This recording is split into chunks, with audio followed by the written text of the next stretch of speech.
Students, yesterday we were studying the chapter number 2, microorganism friend and foe of class 8th. कल हम पढ़ रहे थे सूक्ष्म जीव मित्र या शत्रु, और कल के टॉपिक में हमने पढ़ा था एक टॉपिक टीका. टीका क्या होता है? कल हमने पढ़ा था टीका डिटेल में. आज शॉर्ट फॉर्म में बताती हूँ कि टीका क्या होता है, यानी कि वैक्सीन होता क्या है.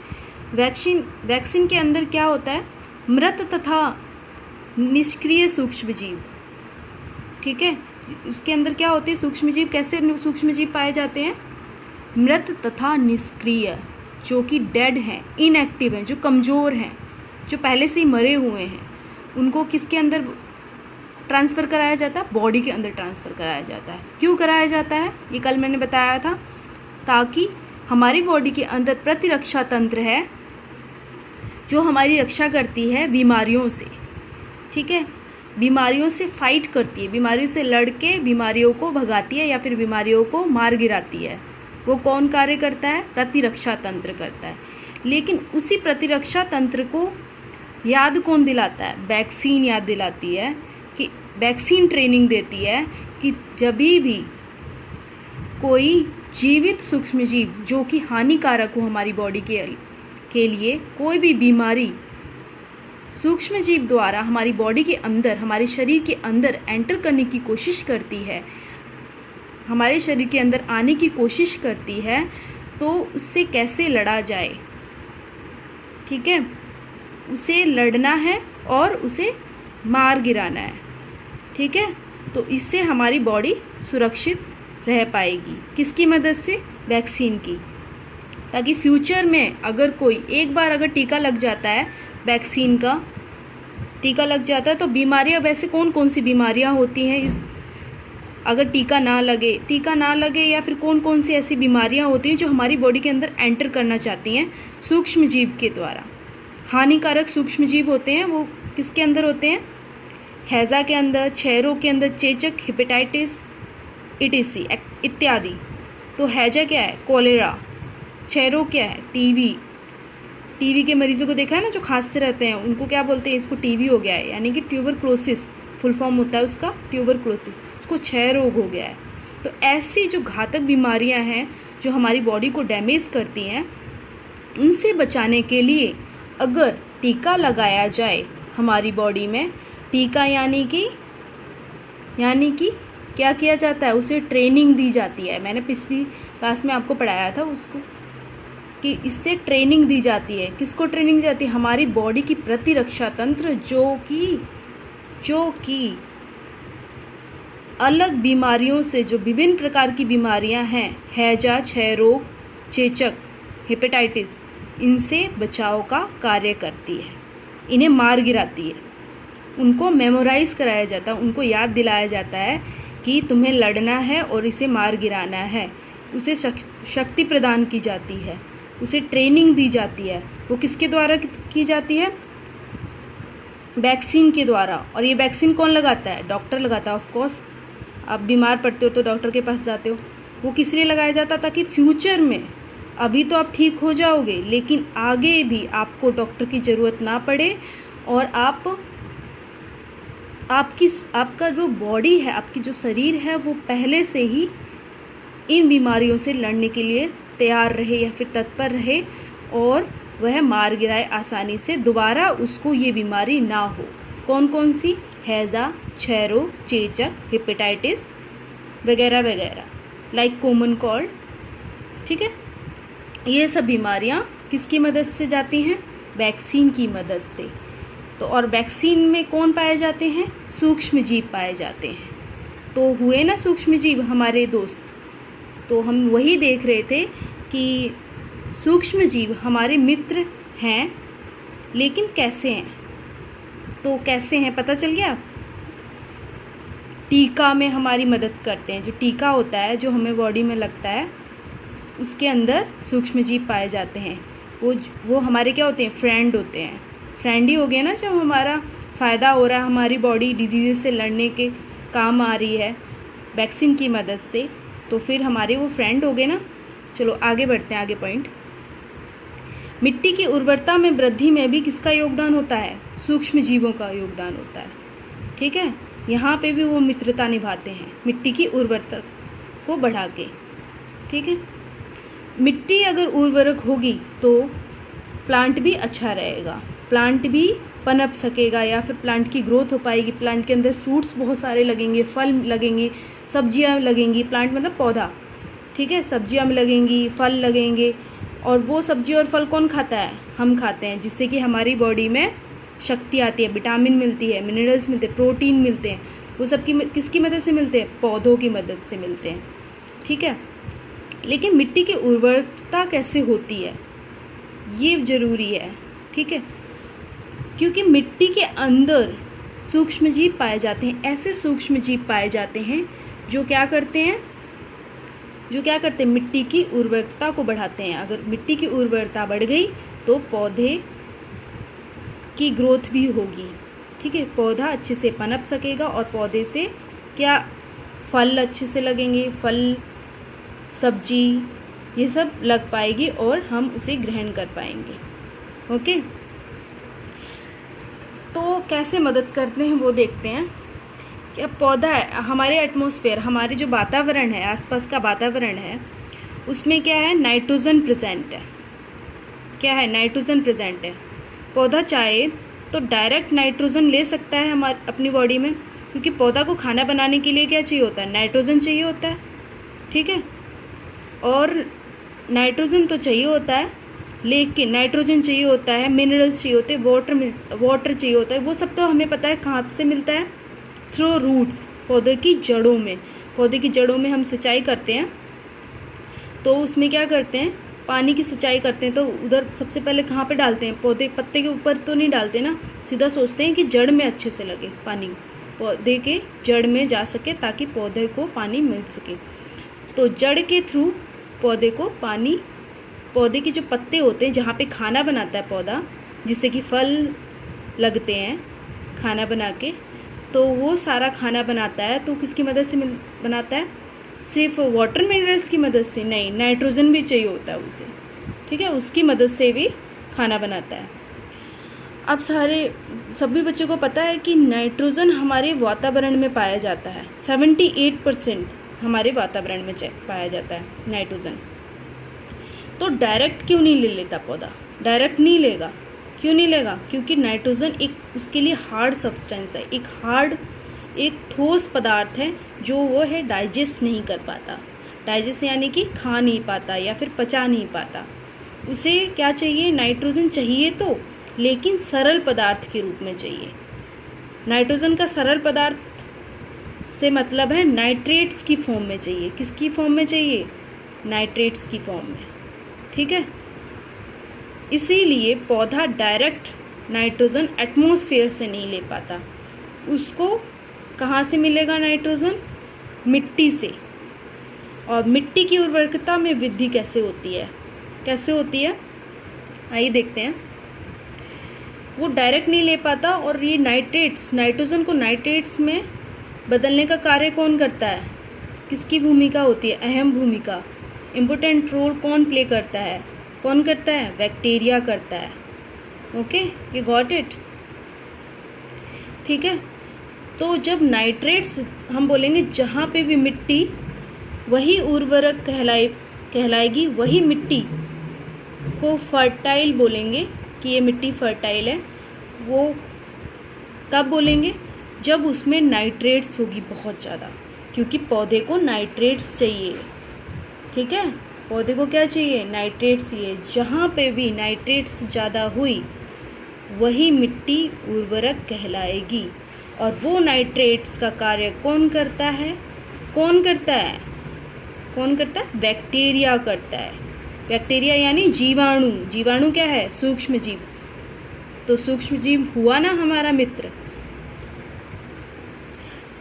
ठीक है, आगे समझ में। Let us learn this process with the help of diagram in Hindi medium में हम डायग्राम की मदद से हम पढ़ते हैं। ठीक है, जैसे कि ये पौधा है। ठीक है, आगे समझ में। ये पौधा कभी भी ये रही नाइट्रोजन, ये हमारा वातावरण है, ठीक है। ये क्या है? वातावरण है। आसपास होता है ना जितने भी आसमान और बीच में जो भी है सब वातावरण कहलाता है। वातावरण पता है ना, आसपास का एरिया जो चारों तरफ घूम रहा है, जो हमें इनविजिबल्स माइक्रो ऑर्गेनिजम्स बताए मैंने, घूमते हैं उसके अंदर भी, ठीक है। तो वहाँ पे क्या पाया जाता है? हवा में क्या पाया जाता है? ऑक्सीजन पाया जाता है, नाइट्रोजन पाया जाता है, और भी गैसेस पाई जाती हैं, ठीक है। अब ये जो नाइट्रोजन है पाया जाता है, लेकिन ये पौधे डायरेक्ट नहीं ले पाते हैं, ठीक है। डायरेक्ट इसके अंदर, पौधे के अंदर नहीं आ पाता नाइट्रोजन, और ये नहीं ले पाएगा। ये मैंने बता दिया क्यों नहीं ले पाएगा, क्योंकि इसको सरल पदार्थ में चाहिए, ठीक है। नाइट्रोजन का सरल पदार्थ क्या हो गया? नाइट्रोजन का सरल पदार्थ मतलब टुकड़े टुकड़े कर दो, जब छोटे छोटे छोटे छोटे टुकड़े कर देंगे नाइट्रोजन के, तो क्या बनेगा? वो नाइट्रेट्स कहलाएगा। क्या कहलाएगा? नाइट्रेट्स, ये कहलाएगा, ठीक है। क्या कहलाएगा? नाइट्रेट्स। और जो बैक्टीरिया होते हैं कहाँ प्रेजेंट होते हैं? मैंने बताया मिट्टी में। कहाँ प्रेजेंट होते हैं? मिट्टी के अंदर। वही जीवाणु, वही सूक्ष्म जीव कहलाते हैं जो नाइट्रोजन को सिंपल सब्सटेंस में कन्वर्ट करते हैं, यानी कि सरल पदार्थ बनाते हैं। ये रे बैक्टीरिया, जैसे कि ये नाइट्रोजन प्रेजेंट है। अब ये डायरेक्टली आ पाएगा? नहीं, मैंने रॉन्ग इसीलिए लगाया है ताकि तुम्हें समझ आ सके कि नाइट्रोजन डायरेक्ट पौधे में नहीं आ पाएगा। नाइट्रोजन कहाँ पे आएगा? सबसे पहले आएगा बैक्टीरिया के पास, जो कि मिट्टी में प्रेजेंट है। बैक्टीरिया क्या करेगा? नाइट्रोजन को जो एटमॉस्फेयर में प्रेजेंट थी उसको कन्वर्ट कर देगा, किस में? नाइट्रेट्स में। और वो नाइट्रेट्स कौन ले लेगा? पौधे की जड़। और पौधे आगे ले जाके कहाँ पे ले जाएगा? पत्तों में ले जाएगा, जहाँ पे खाना बनता है। तो उसके पास बहुत सारा क्या हो जाएगा? नाइट्रेट्स पौधे के पास जाके नाइट्रेट्स किस में कन्वर्ट कर देगा? प्रोटीन में, ठीक है। जिसके वजह से उसके पास बहुत सारा प्रोटीन आ पाएगा, ताकि जब हम खाएंगे इसे तो हम प्रोटीन को ले सकेंगे। बहुत सारा प्रोटीन हमारी बॉडी में आ जाएगा, ठीक है। बहुत सारी विटामिन्स आ जाएगी, प्रोटीन्स आ जाएंगे प्रोटीन की, ठीक है। तो ये प्रोसेस थी। पौधों को नाइट्रोजन तो चाहिए, लेकिन सीधे तरीके से नहीं ले पाते, नाइट्रेट्स की फॉर्म में ही ले पाते हैं, ठीक है। तो इस प्रकार से सूक्ष्मजीव मिट्टी की उर्वरता को बढ़ाते हैं, ठीक है। आगे समझ में? उर्वरता कब होती है मैंने बता दिया, जब नाइट्रेट्स प्रेजेंट हो मिट्टी के अंदर बहुत सारी, तो उसे क्या बोलेंगे? ये बहुत ज़्यादा उर्वरक मिट्टी है, इसमें तो पौधा अच्छे से उगेगा, ठीक है। खाद जो डाली जाती है, जो रेडीमेड खाद आती है, मैनमेड जो बनाते हैं, मनुष्य बनाते हैं, वो खाद डालते हैं पौधे में। क्यों डालते हैं? क्योंकि उसमें नाइट्रेट्स प्रेजेंट होती है, और नाइट्रेट्स किसको चाहिए? प्लांट्स को चाहिए, ठीक है। रेडीमेड नाइट्रेट्स भी आती है, किसकी रूप में आती है? खाद के रूप में, ठीक है। और ऐसे भी आती है जो एटमॉस्फेयर से ज़्यादा कलेक्ट कर लेते हैं बैक्टीरिया। जहाँ पे ज़्यादा बैक्टीरिया होंगे वहाँ पे ज़्यादा उर्वरक होगी मिट्टी, ठीक है। Got it? आई थिंक आपको समझ में आ गया होगा ये पूरी प्रोसेस कि मिट्टी की उर्वरता में कैसे मदद करते हैं सूक्ष्मजीव, ठीक है। अब तीसरा और पॉइंट है, पर्यावरण का शुद्धिकरण भी कौन करता है? कौन करता है?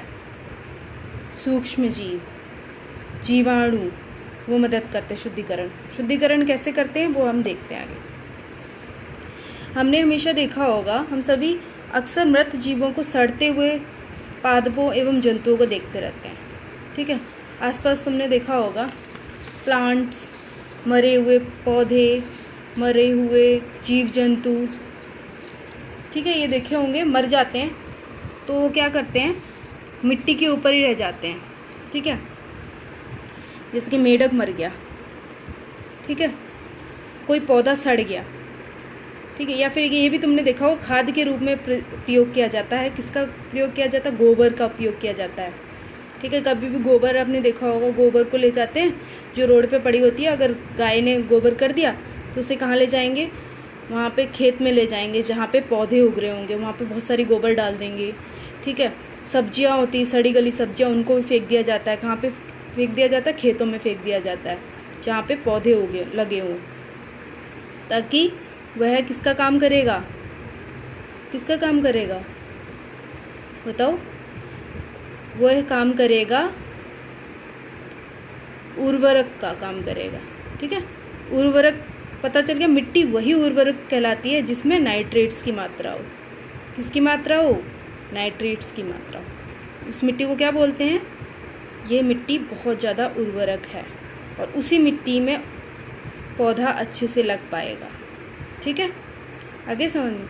अब आपने देखा होगा आसपास कभी भी गोबर को देखा होगा, किसने किया? जानवर ने गोबर देख लिया, जानवर ने गोबर जानवर ने गोबर कर दिया तो उसको आपने देखा होगा। ठीक है, या फिर जैसे भैंस ने कर दिया गोबर, गाय ने कर दिया, बकरी ने कर दिया, गोबर कर दिया। या फिर पहले तो फ्रेश भी होते थे ना, गांव के लोग फ्रेश होने जाते थे, तो आपने देखा होगा। चलो उसको गोबर का एग्जांपल लेते हैं। ठीक है, गाय ने गोबर कर दिया और उस गोबर को कहाँ पे डाल दिया गया? खेत में डाल दिया। ठीक है, या फिर कोई भी गोबर है रास्ते में पड़ा है मिट्टी वाली जगह में, स्पेशली चाहिए मिट्टी, मैंने बताया मिट्टी में बैक्टीरिया पाए जाते हैं, सीमेंट की रोड में नहीं दिखेगा जितना कि मिट्टी में। ठीक है, तो आपने क्या होगा, गोबर देखा सबसे पहले तो जब फ्रेश रहता है गोबर तो कैसा होता है ना, उसके बाद जब सूख जाता है तब कैसा हो जाता है, फिर सूखने के बाद भी गायब हो जाता है मिट्टी में।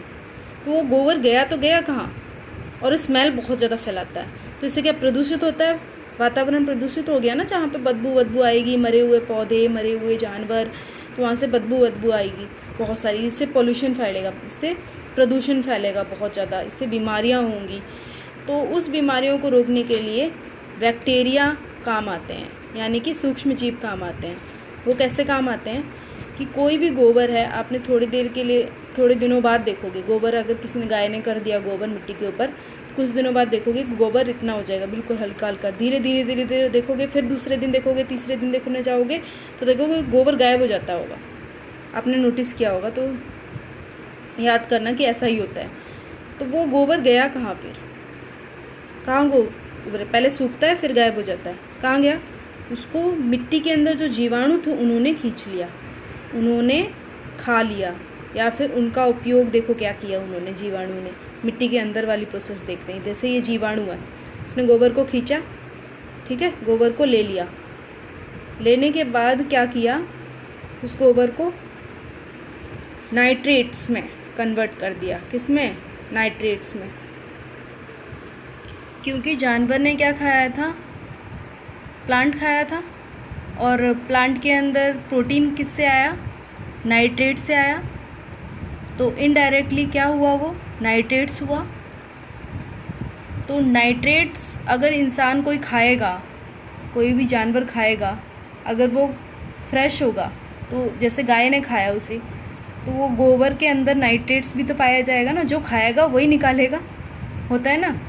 तो उस नाइट्रेट्स को किसने ले लिया? फिर से जीवाणु ने ले लिया, सूक्ष्म जीव ने खींच लिया। ठीक है, तो उस नाइट्रेट्स को फिर से उपयोग में लाएगा वो, अन्य पौधों द्वारा पुनः उपयोग में लाए जाते हैं। क्या लाए जाते हैं? नाइट्रेट्स। फिर से जो ये नाइट्रेट है वो किस में चला जाएगा? किसी और पौधे में चला जाएगा। किसके थ्रू? जड़ के थ्रू, जड़ के द्वारा पत्तों में। फिर पत्ता कोई और खाएगा, फिर पॉटी करेगा, जैसे कि गाय ने लेट्रिन कर दी, तो वो नाइट्रेट फिर के वो ले लेगा, फिर सूक्ष्म जीव ले लेगा। ठीक है, तो इससे क्या होगा? सड़ा हुआ खाना, मरे हुए जीव जंतु, मरे हुए पौधे या फिर गोबर, जो भी अवशोषित पदार्थ हैं जो प्रदूषण फैलाते हैं वातावरण में जाके, ठीक है, वो वातावरण प्रदूषित होने से बच जाएगा। किसकी मदद से? जीवाणु की मदद से। तो जीवाणु यानी कि सूक्ष्म जीव हमारे मित्र हुए या शत्रु? बताओ क्या हुआ? मित्र। ठीक है, आगे समझ में। इसी प्रकार हानिकारक एवं दुर्गंध युक्त पदार्थ निम्नीकरण के लिए हम सूक्ष्म जीवों का प्रयोग या फिर उपयोग करके पर्यावरण का शुद्धिकरण करते हैं। आ गया समझ में कि पर्यावरण को शुद्धिकरण से कैसे बचाते हैं।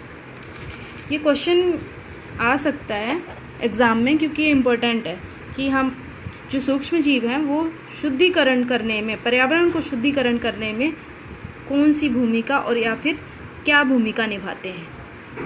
ठीक है, इस तरीके से क्वेश्चन घुमा फिरा के पूछा जाएगा।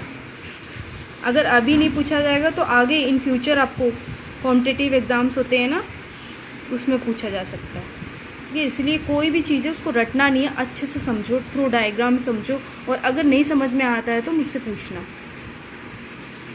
ठीक है, कमेंट्स के थ्रू भी पूछ लेना या फिर मैसेज कर देना मुझे। ओके, अभी तक हमने पढ़ा मित्रवाद सूक्ष्मजीव के बारे में।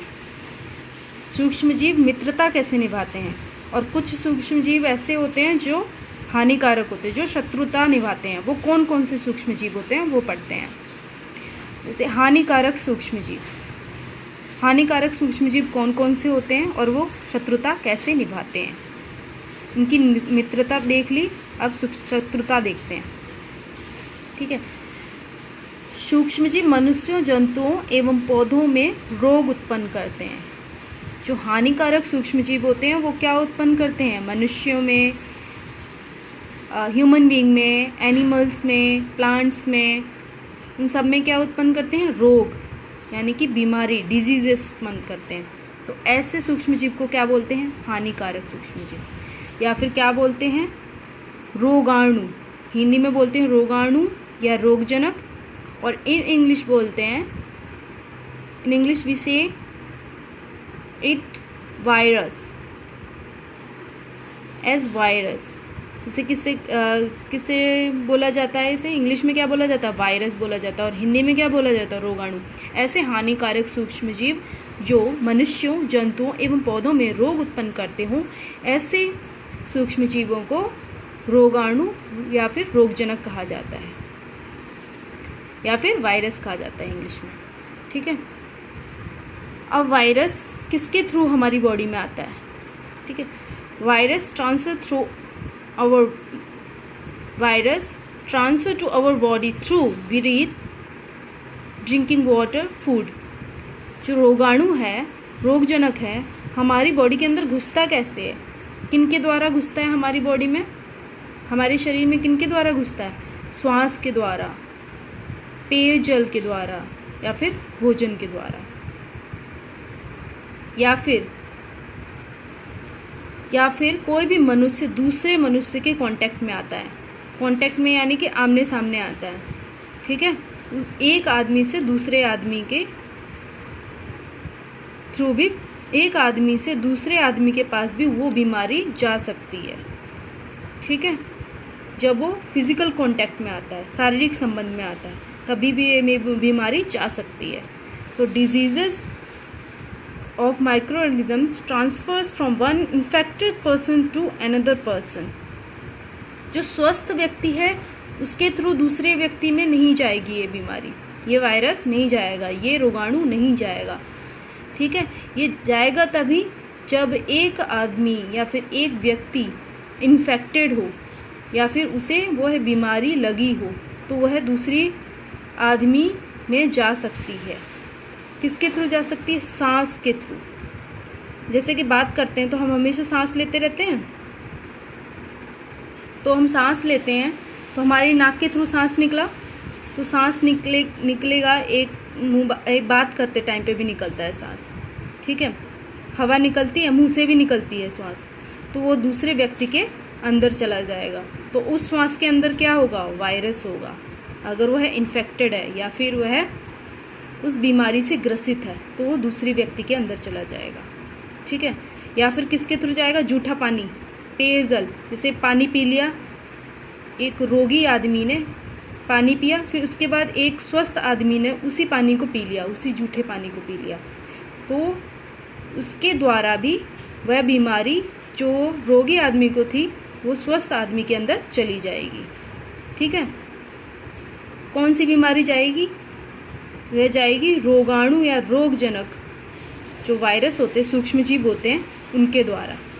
ठीक है, तो ऐसी बीमारी को क्या बोलते हैं, संचरणीय रोग। ऐसा रोग जो एक ग्रसित व्यक्ति से दूसरे स्वस्थ व्यक्ति के अंदर बीमारी ट्रांसफ़र हो जाए, बीमारी चली जाए, किसके द्वारा? श्वास द्वारा या फिर पेयजल के द्वारा या फिर झूठे भोजन के द्वारा। तो ऐसी बीमारी को क्या बोलते हैं? संचरणीय रोग, या फिर इंग्लिश में कहेंगे diseases of microorganism transfer from one infected person to another person by coming in contact of each other is known as communicable diseases. And types of communicable disease are cholera, common cold, chickenpox. और जो प्रकार होते हैं संचरणीय रोग के प्रकार कौन कौन से होते हैं, किस प्रकार में पाए जाते हैं? कोलेरा में पाए जाते हैं, ठीक है। ये भी क्या है? कम्युनिकेबल डिजीज़ है, संचरणीय रोग है। ये एक ऐसा रोग है जो एक ग्रसित व्यक्ति से दूसरे स्वस्थ व्यक्ति के अंदर जा सकता है। किसके द्वारा जा सकता है? मैंने बताया था, श्वास के द्वारा, झूठे पानी के द्वारा और भोजन के द्वारा, इन सब के द्वारा जा सकता है। तो वो कौन सी बीमारी है? कोलेरा। दूसरा कॉमन कोल्ड, खांसी जुखाम, सामान्य सर्दी जुखाम होता है ना। अगर एक इंसान ने खांसा, एक आदमी को अगर जुखाम है तो जो उसके पास वाला आदमी है एकदम स्वस्थ था, उसे कोई जुखाम नहीं था, लेकिन उसके खांसने से और उसके जुखाम होने के कारण उस आदमी को भी हो जाएगा। कैसे गया वो जुखाम का वायरस? कैसे गया उसके अंदर? वो रोगाणु कैसे गया उसके अंदर घुसा? सांस के द्वारा। उसकी सांस उसके पास पहुंच गई। इसीलिए हम बोलते हैं ना, जब भी खांसो तो क्या करो? हाथ मुंह में लगा के खांसो, या फिर हैंकी, कपड़ा मुंह में रख लो जब भी खांसते टाइम पे, ताकि जो ग्रसित आदमी है उसकी बीमारी, ये खांसी की बीमारी उसे ना हो जाए, ताकि यह सांस के द्वारा यह रोग उसके अंदर ना चला जाए। ठीक है, आगे समझ में किस लिए अपने मुंह में कपड़ा रखते हैं। तीसरी है चिकन पॉक्स, जिसे छोटी माता भी बोला जाता है, चेचक। ये भी फैलने वाली बीमारी है। ठीक है, कैसे फैलती है बता दिया मैंने, 4 तरीके से सॉरी। फिजिकल कांटेक्ट में भी आते हैं, शारीरिक संबंध, या फिर बोलते हैं कि एकदम बॉडी के पास में अगर दूसरा आदमी खड़ा है तो आ जाएगा। वो किसके द्वारा आएगा? श्वास के द्वारा। ठीक है, आगे समझ में। तो ये है टाइप्स ऑफ कम्युनिकेबल डिजीजेस। और एक है क्षय रोग, टीवी भी एक फैलने वाली बीमारी है, जो किसके द्वारा जब पहुँचती है? दूसरे आदमी के द्वारा। जो ग्रसित आदमी है उस स्वस्थ आदमी के अंदर कैसे पहुंचती है? श्वास के द्वारा या फिर थ्रू ब्रीथ। ठीक है, यू गॉट इट? आगे समझ में सभी को? चलो आगे बढ़ते हैं। हमने पढ़ लिया था कम्युनिकेबल डिजीजेस, मतलब कि संचरणीय रोग। ठीक है, और इसके अलावा भी ऐसे रोग वाहक भी होते हैं जो रोगों को ट्रांसफ़र करते हैं। ठीक है, एक तो हो गया फूड के थ्रू जाता है, खाने के द्वारा, पेयजल के द्वारा, और क्या बताया था मैंने? श्वास के द्वारा। ठीक है, तो इनके द्वारा तो जाता ही, और एक माध्यम है जिसके द्वारा एक रोगी आदमी से दूसरे स्वस्थ आदमी तक पहुंचती है बीमारी। चेचक हो गया, टीबी हो गया, या फिर कोई भी बीमारी है, कोलेरा हो गया, जो भी कम्युनिकेबल डिजीज़ या फिर संचरणीय रोग मैंने बताए थे, उसका काम कौन करता? रोग वाहक। सम इंसेक्ट्स और organisms brings virus from one place to other places is known as viral organisms. ठीक है, एक स्थान से दूसरे स्थान तक जो भी कीट या फिर जंतु हैं या फिर कीड़े होते हैं, इंसेक्ट्स बोलते हैं, या फिर ऑर्गेनिजम्स होते हैं, वो क्या पहुंचाते हैं? वायरस को पहुंचा देते हैं दूसरी जगह में। तो उसको क्या बोलते हैं? रोगवाहक जंतु। ऐसे जंतु या ऐसे कीट जो कि हिंदी में बोलें, जो कि वायरस को एक स्थान से दूसरे स्थान तक पहुंचाने का कार्य करते हैं, उसे बोलते हैं रोगवाहक जंतु। ठीक है, जैसे कि फॉर एग्जांपल आगे पढ़ते हैं, मक्खी एक रोगवाहक जीव है। मक्खी क्या है? एक रोगवाहक जीव है। एक 1 वर्ड क्वेश्चन आ सकता है या फिर 2 मार्क्स वाला क्वेश्चन आ सकता है। ये इंपॉर्टेंट क्वेश्चन, रोगवाहक जंतु कौन कौन से होते हैं और रोगवाहक होता क्या है। ठीक है, तो उसको पढ़ो। मक्खी एक रोगवाहक जीव है। कैसे मक्खी कैसे है रोगवाहक जीव? कैसे, हमने तो नहीं देखा उसको बीमारी को ले जाते हुए, वो दिखता नहीं है। वो क्या करती है, मक्खी क्या करती है, तभी हम बोलते हैं ना कि कोई भी खाना है उसको हमेशा ढक के रखो, कभी भी खुला मत छोड़ो। क्यों बोलते हैं, क्योंकि मक्खी क्या करेगी, खुले जो भी ढका होगा उसमें तो मक्खी खाना खाने आएगी नहीं, उस पर बैठती नहीं, कभी भी बैठ ही नहीं पाएगी, खाना नहीं खा पाएगी, तो उस पर क्यों रहेगी। तो खुली हुई जो भी हैं वस्तुएं उसमें मक्खी बैठती है।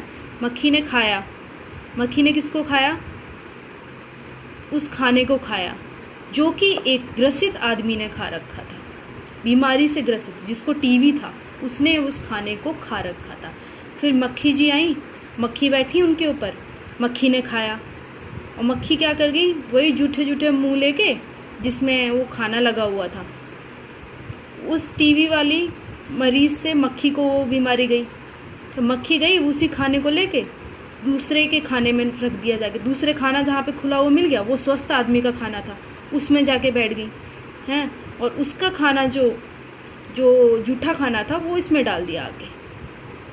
ठीक है, इसमें डालने के बाद फिर वो ग्रसित आदमी, जो स्वस्थ आदमी था, उसने वो खाना खाया, या फिर किसी और ने खाया खाना, वो भी खुला हुआ था, तो वो वाली बीमारी खाने के थ्रू उसके अंदर एंटर हो गई, उसके अंदर चली गई।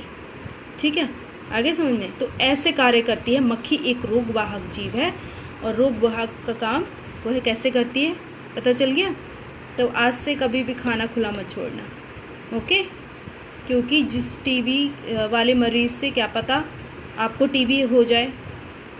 ठीक है, क्या पता कोलेरा वाला जो मरीज़ था ना, खसरा वाला या हैजा वाला, सॉरी, वो हैजा वाला आपको हैजा हो जाएगा।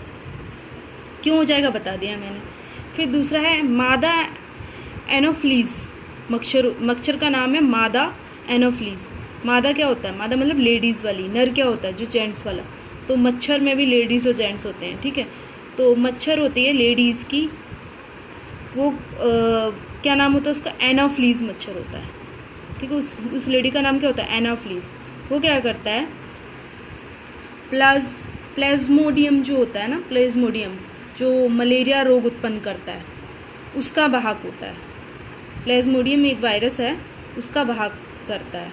ठीक है, और प्लाज्मोडियम से क्या होता है, मलेरिया रोग होता है, मलेरिया रोग उत्पन्न होता है। ठीक है, तो वो क्या करता है, मच्छर जैसे मक्खी होगी वैसे मच्छर भी काम करती है रोग वाहक का। कैसे करती है, एक स्वस्थ या फिर यूँ कह एक ग्रसित व्यक्ति को पहले काटता है मच्छर।